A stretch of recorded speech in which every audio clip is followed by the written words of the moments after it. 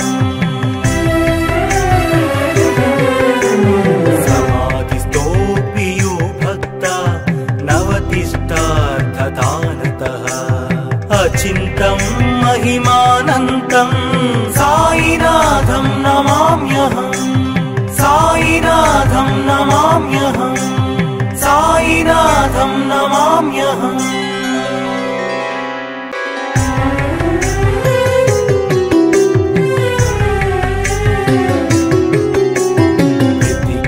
प्रतिग्रामसम्भूतं द्वारकामायि वासिनं भक्ताभीष्टप्रदं देवं साईनाथं नमाम्यहम्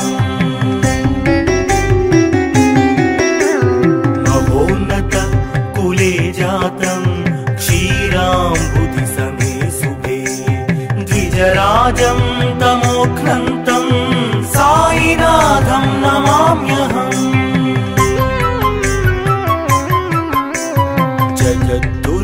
जगद्दुरणार्थं यो नररूपधरो विभुः योगानन्दमहात्मानं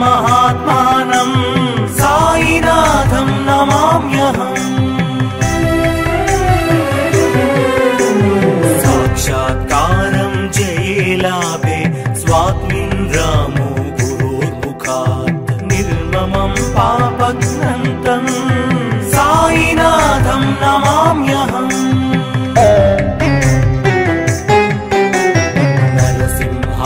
नरसिंहादिशिष्याणां ददौ यानुग्रहं कुरु भवबन्धापहर्तारं साईनाथं नमाम्यहम् धनाढ्याञ्च दारिद्र्याण्यः समदृष्ट्यैव पश्यति करुणासागरं देवं साईनाथं नमाम्यहम्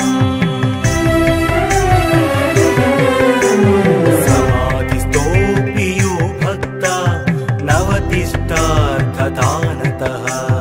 अचिन्तं महिमानन्तं साईनाथं नमाम्यहम्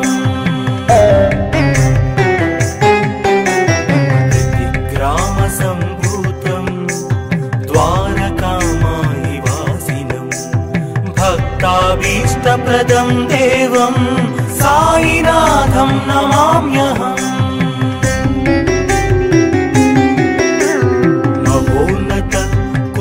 जातं क्षीराम्बुधि समे शुभे द्विजराजं तमोघ्नन्तं साईनाथं नमाम्यहम्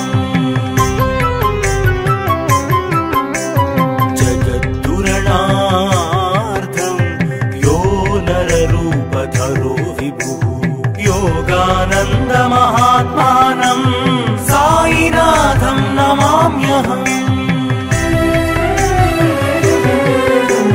साक्षात्कारं जये लाभे स्वात्मिन् रामो गुरोर्मुखात् निर्ममं पापघ्नन्तं साईनाथं नमाम्यहम्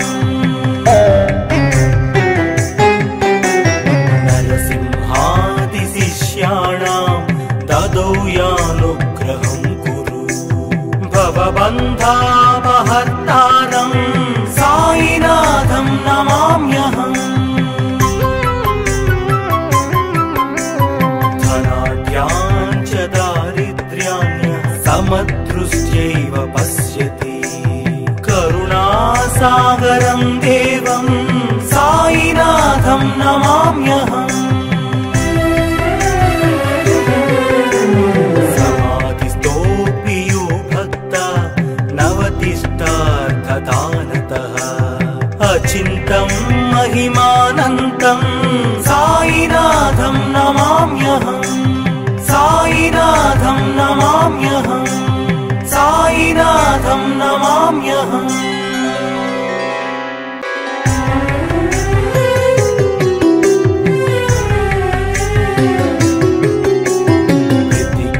प्रतिग्रामसम्भूतं द्वारकामायि वासिनं भक्ताभीष्ट भक्ताभीष्टप्रदं देवं साईनाथं नमाम्यहम्।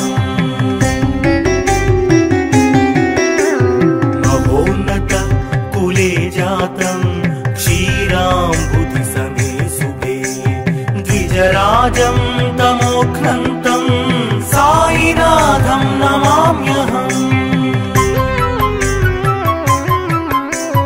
जगद्दुरणार्थं यो नररूपधरो विभुः योगानन्दमहात्मानं साईनाथं नमाम्यहम्। साक्षात्कारं जये लाभे स्वात्मिन् रामो गुरोर्मुखात् निर्ममं पापघ्नन्तं साईनाथं नमाम्यहम्। नरसिंहादिशिष्याणां ददौ यानुग्रहं कुरु भवबन्धापहर्तारं साईनाथं नमाम्यहम्। धनाढ्यान् च दारिद्र्यान्यः समदृष्ट्यैव पश्यति करुणासागरं देवं साईनाथं नमाम्यहम्। समाधिस्थोऽपि यो भक्ता नवतिष्ठार्थदानतः अचिन्तं महिमानन्तं साईनाथं नमाम्यहम्। ग्रामसम्भूतं द्वारकामायि वासिनं भक्ताभीष्टप्रदं देवं साईनाथं नमाम्यहम्। महोन्नत कुले जातं क्षीराम्बुधि समे सुभे द्विजराजं तमोघ्नन्तं साईनाथं नमाम्यहम्। जगद्दुरणार्थं यो नररूपधरो विभुः योगानन्दमहात्मानं साईनाथं नमाम्यहम्। साक्षात्कारं जये लाभे स्वात्मिन् रामो गुरोर्मुखात् निर्ममं पापघ्नन्तं साईनाथं नमाम्यहम्।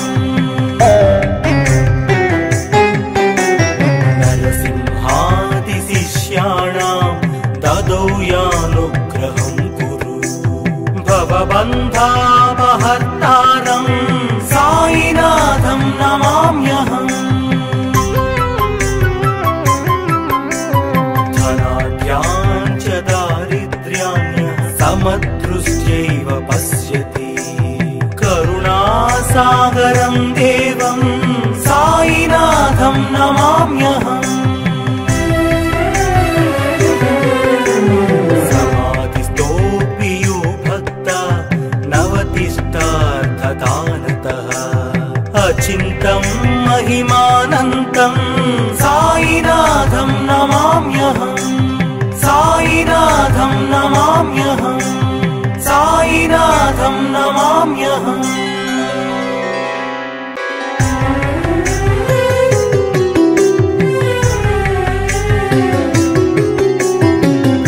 ग्रामसम्भूतं द्वारकामायि वासिनं भक्ताभीष्टप्रदं देवं साईनाथं नमाम्यहम्।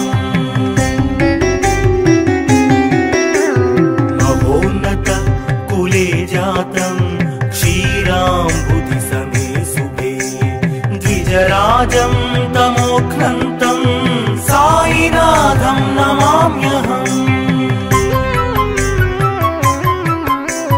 जगद्दुरणार्थं यो नररूपधरो विभुः योगानन्दमहात्मानं साईनाथं नमाम्यहम्। साक्षात्कारं जये लाभे स्वात्मिन् राम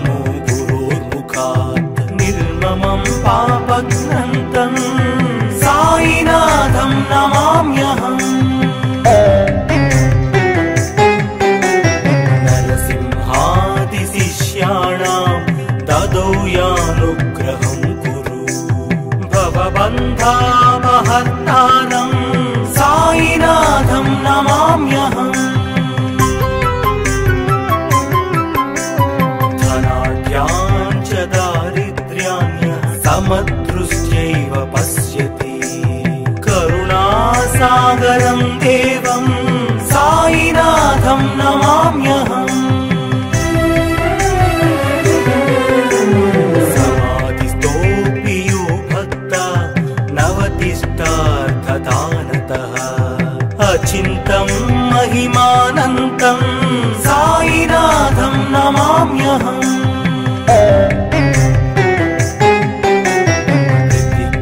प्रतिग्रामसम्भूतं द्वारकामायि वासिनं भक्ताभीष्टप्रदं देवं साईनाथं नमाम्यहम्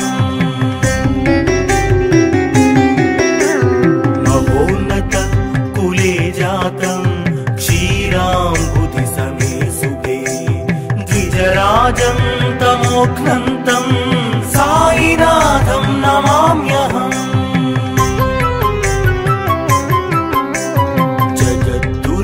जगद्दुरणार्थं यो नररूपधरो विभुः योगानन्दमहात्मानं साईनाथं नमाम्यहम्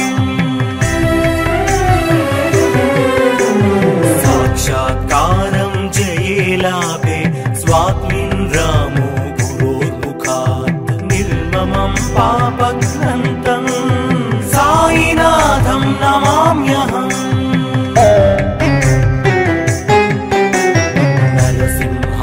नरसिंहादिशिष्याणां ददौ यानुग्रहं कुरु भवबन्धापहर्तारं साईनाथं नमाम्यहम्